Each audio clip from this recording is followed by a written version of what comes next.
सो निर्भय वाल्मीकि धर्म का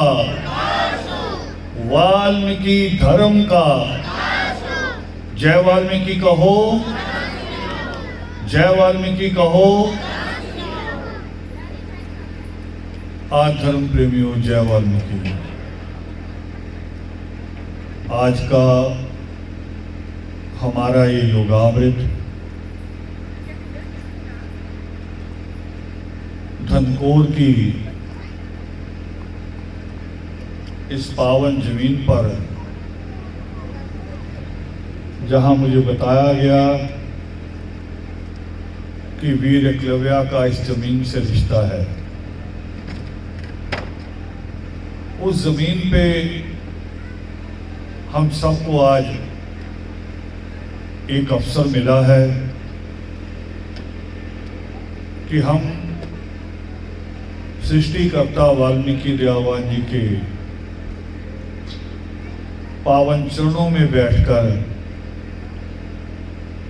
जिन चरणों से वीर एकलव्य ने दुनिया का सबसे सर्वश्रेष्ठ तीरंदाज बनने का रुतबा प्राप्त किया था, हम उसी सृष्टिकर्ता वाल्मीकि दयावान जी के पावन चरणों में बैठकर उसी अमृत वर्षा की, बेटे बीच में नहीं, हट जाओ साइड में, उसी पावन अमृत वर्षा की कामना करेंगे। और ना केवल कामना करें। अक्सर होता क्या है सत्संगों में, मंदिर गुरुद्वारों में जाते हैं हम लोग कामना लेके, मगर केवल कामना करते हैं, उतना पुरुषार्थ नहीं करते, उतनी मेहनत के लिए तैयार नहीं है जितनी मेहनत वीर एकलव्य ने की, या उसकी मां सुलेखा ने की। तो हम सृष्टिकर्ता वाल्मीकि दयावान जी के उनके पावन चरणों में यहां बैठे हैं। केवल वीर एकलव्य नहीं, आप जिस किसी भी नाम की कल्पना कर लें, जिस किसी मजहब की कल्पना कर लें, वो सृष्टिकर्ता वाल्मीकि दयावान से चलता है। जैसे भी कल्पना करेंगे आप, आज बहुत बड़ा पूरे देश में धार्मिक कह सकते हैं आप लोग, और कहें किसी शब्द में भी,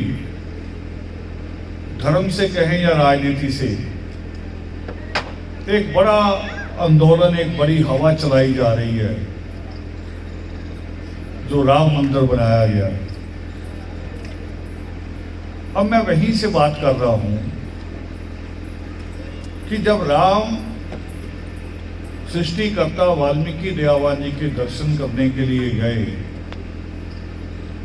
तो हम और आप तो यहां जब जाते हैं, हम तो देखा देखी नतमस्तक होते हैं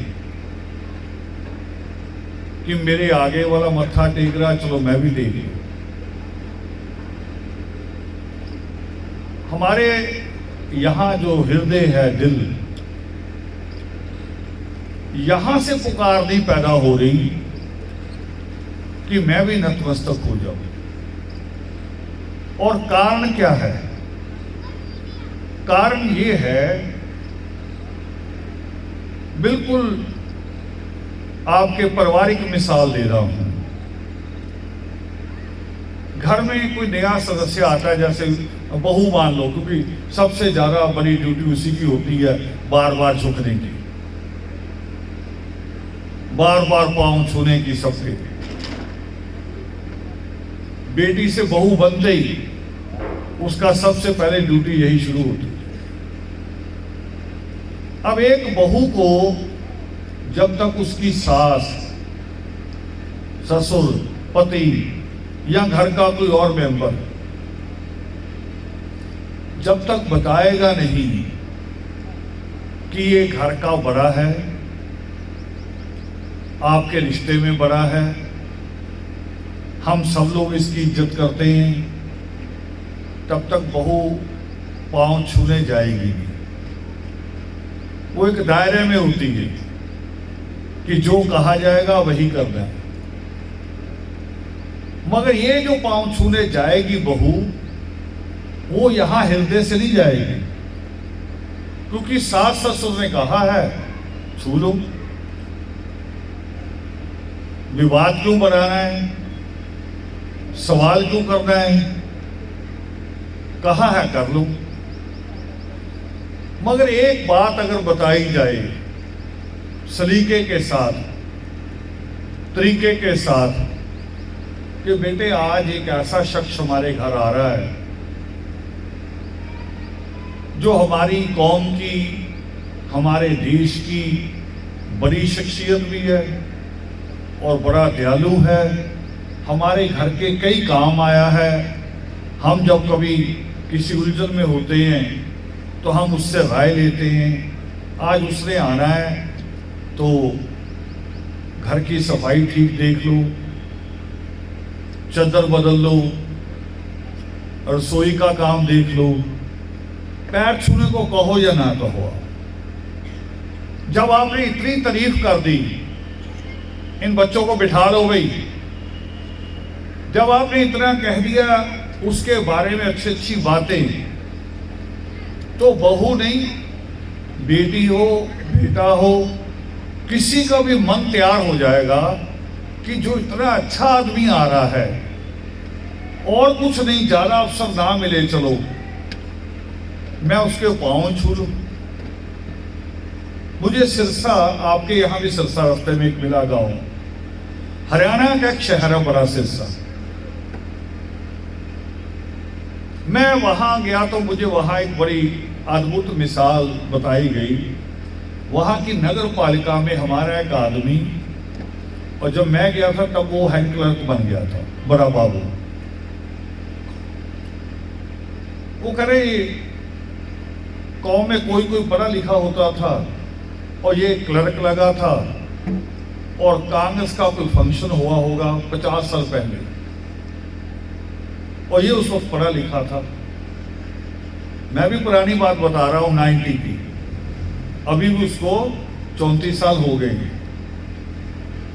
तो करे नेहरू ने आना था एज ए प्रधानमंत्री, तो हमारी कौम में से उन्होंने कहा जी एक आदमी आप भी दो, पहली लाइन में खड़ा रहेगा। तो लोगों ने कहा ये पढ़ा लिखा है, इसको ले जाओ। ले गए, और नेहरू बहुत बड़े खुले मिजाज का आदमी था। वो सिक्योरिटी में कम चलता था, उसने सबसे हाथ मिलाया। हमारा जो आदमी था उससे भी हाथ मिलाया। अब मुझे सिरसा के लोगों ने ये बात बताई कि उस आदमी ने, अब जब कभी घर से बाहर निकलता है तो अपना हाथ जेब में डाल के रखता है। मैं कहा कारण? वो कह रही अब दूसरे किसी से हाथ नहीं मिलाऊंगा, नेहरू से हाथ मिला हुआ है। अब आप ठीक है, आप हंस सकते हैं, मगर उसकी सोच कहां थी कि नेहरू केवल प्रधानमंत्री नहीं, एक बड़ा विद्वान आदमी भी था, बड़ी किताबें थी। आज देश में जितनी पुरानी यूनिवर्सिटीज के ऊपर, जितने बड़े डैम के ऊपर, जितनी पुरानी बड़ी इंडस्ट्री के ऊपर आप नजर दौड़ाओगे, सारी नेहरू की बनाई गई। एक और मिसाल जोड़ दूं कि अभी तो ये घटना घटित हुई है कि एयरलाइंस टाटा को और अडानी को दी जा रही है। नेहरू ने टाटा से एयरलाइन छीनी थी, चीन के देश को दी थी कि ये सरकारी होगी, प्राइवेट नहीं होगी। तो हाथ मिला लिया, हाथ से उससे दोबारा। अब मैं जो बात कर रहा हूं वो परमेश्वर के लिए, हमें अगर कोई बताएगा नहीं, सिर्फ चित्र एक लगा दिया और साथियों ने जाके घर घर दरवाजा खटखटा दिया, आज सत्संग आ जाना आ जाना आ जाना। जो कोई एक आदमी कर रहा है, कोई झुक के टेक रहा मत्था तो हमने भी झुके, अगर वो खड़े खड़े कर रहा तो हम खड़े खड़े कर रहे हैं। वो नई बात आ रही जो एक पूरा उसका जिसका पता हो कि हम कहाँ झुक रहे हैं, वो बात नहीं आ रही अंदर से।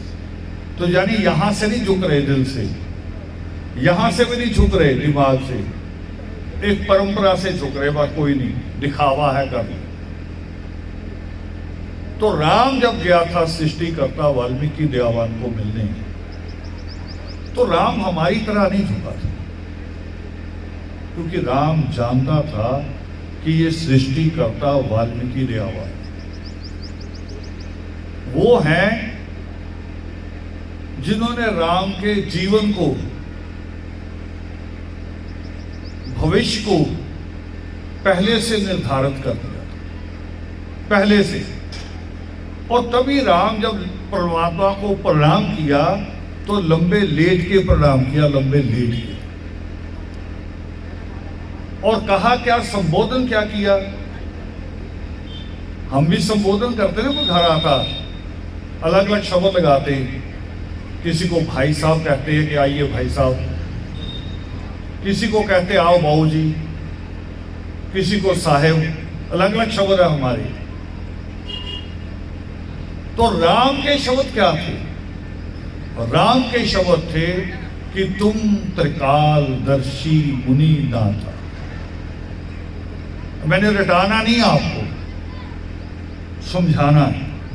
ये क्या है शब्द, क्या कह रहा परमेश्वर को कि तुम त्रिकालदर्शी, त्रिकाल